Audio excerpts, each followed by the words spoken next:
I'm going to start this video with a story of how I broke my bone and had to spend 6 weeks recovering. Before I share my story, I want to say that I'm not complaining. I'm grateful for everything that happens in my life. However, right now I'm going through this time when I'm trying to be okay when I'm not okay. I have a very controlling mind. The way I broke my bone is by jumping off a rock into a river. I just wanted to swim, I jumped in, and then I kicked this rock with my foot really badly. And yeah, I broke a bone. And now I'm thinking I should have not jumped into that river. I knew I would hurt myself. I just feel a lot of regret. I think that right now I wouldn't have to spend 6 weeks at home, not being able to walk properly and missing the half marathon, something that I've been preparing for so long. When you dive into your regrets, you might find pearls of wisdom. Just make sure to come back up again. And that's something that is usually extremely hard to do. Feeling regret is fine. It's an absolutely legit feeling, and it doesn't mean that there's something wrong with you. Sometimes people try to explore this feeling, like, why do I feel this feeling of regret? But usually when you're doing this all by yourself, it's hard because it's very hard to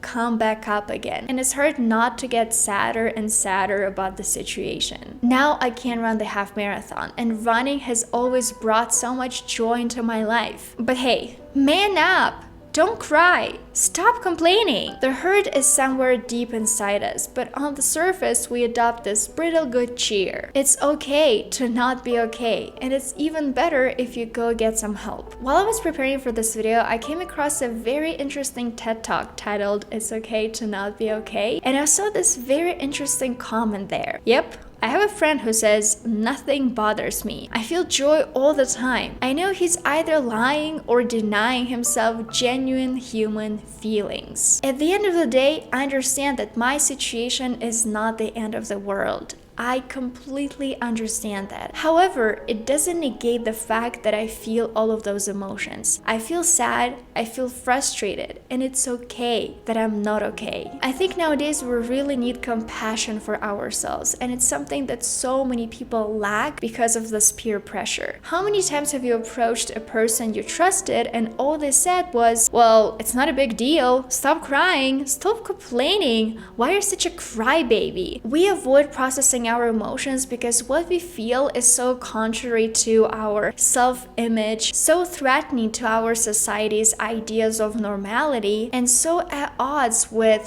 who we would really like to be. I view myself as a strong person, so that's why I shouldn't be feeling all of those emotions about my foot being broken.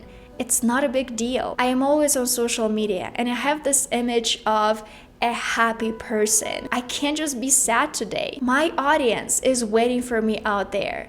I can't let them down. All of those phrases is something I deal with when it's hard for me to process my emotions. The truth is, many people prefer not to get to know themselves, not because of laziness or casual neglect, but because it just hurts too much, and we avoid processing our emotions and spiral. If I can't be sad about my foot being broken, if I always shove down this feeling, if I always tell myself, "You have to be strong, you can't complain, you can't cry, it's okay," it means that I'm not allowing myself to process all of my emotions. It's okay to not be okay. When I read the book Big Feelings: How to Be Okay When You're Not Okay, I learned that there are usually 7 emotions that are especially hard to process for us humans. They are self-doubt, comparison, anger, burnout, perfectionism, despair, and regret. All of these are emotions that most of us never talk about. We think that if we have self-doubt, well, there's something wrong with our confidence. We just have to become a super confident person. If we're feeling regret, we're weak. We can't do that. But it's okay to not be okay. Instead, we move through life wondering, what's wrong with me? Or why can't I handle this just like everyone else? But in truth, everyone else is not handling this really well. We're taught from childhood that there are good and bad emotions. So everything you're feeling must be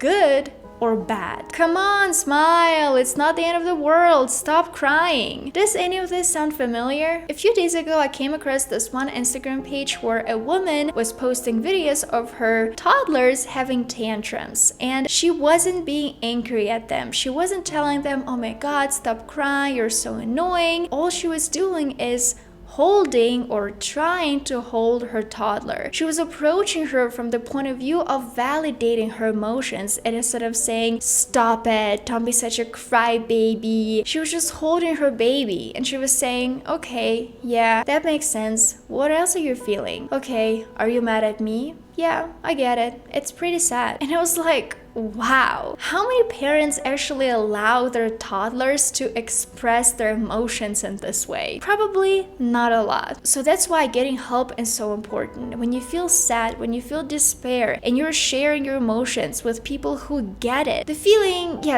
is still there. It hasn't disappeared completely, but it is significantly smaller. That's how I felt when I talked to my therapist, for example, about my foot. Yes, my foot is still broken, but because she sympathized with me, because she validated my emotions, I started feeling a lot better. But when we share our emotions, our despair and sadness with someone who doesn't get it, what happens is all of those emotions grow even bigger, and it doesn't help us at all. When I was preparing for this video, I saw so many pep talks and positive affirmations online. Just try to put positive energy into the world. Focus on the good things in your life. It could be so much worse. Be grateful. This too shall pass. But in reality, all I needed to hear was, it's okay to feel this way right now. It's your health. When I heard that, I could finally take a breath. I needed to know that it was okay for me to feel the emotions I was feeling, rather than bury my emotions and pretend they didn't exist. And do you know where this all comes from?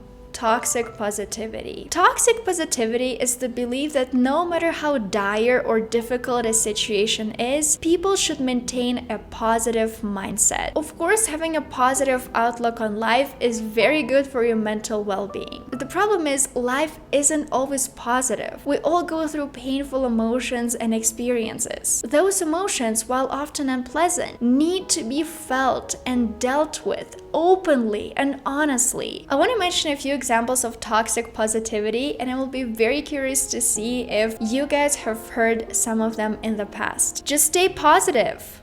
Look on the bright side. Everything happens for a reason. Positive vibes only.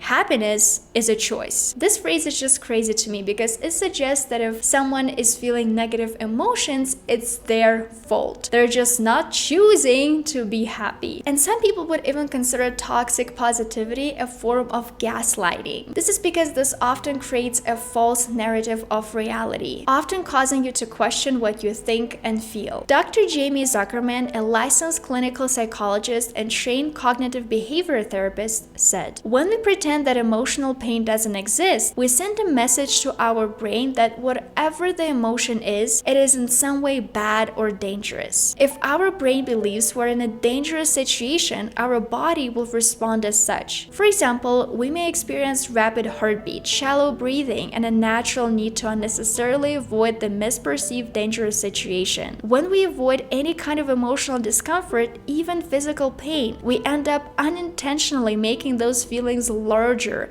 louder, and more overwhelming." So how can we avoid this toxic positivity? First of all, you should develop this mindset of it's okay to not be okay. Instead of having this viewpoint that it's wrong to have negative emotions, accept the fact that yes, sometimes the emotions you're going to be feeling are not positive. It's going to be painful, unpleasant, and you're going to be feeling sad. Remind yourself that if someone doesn't feel okay, it's totally acceptable. How can you help a friend in this situation? If your friend is upset, sad, what you should say and what you shouldn't say. What not to say. Just stay positive. Good vibes only. It could be worse. Things happen for a reason. Failure isn't an option. Happiness is a choice. What to say. I'm here no matter what. That must be really hard. You're allowed to feel this way. Your feelings are valid. It's okay to not feel okay right now. You should feel whatever emotions you want to feel.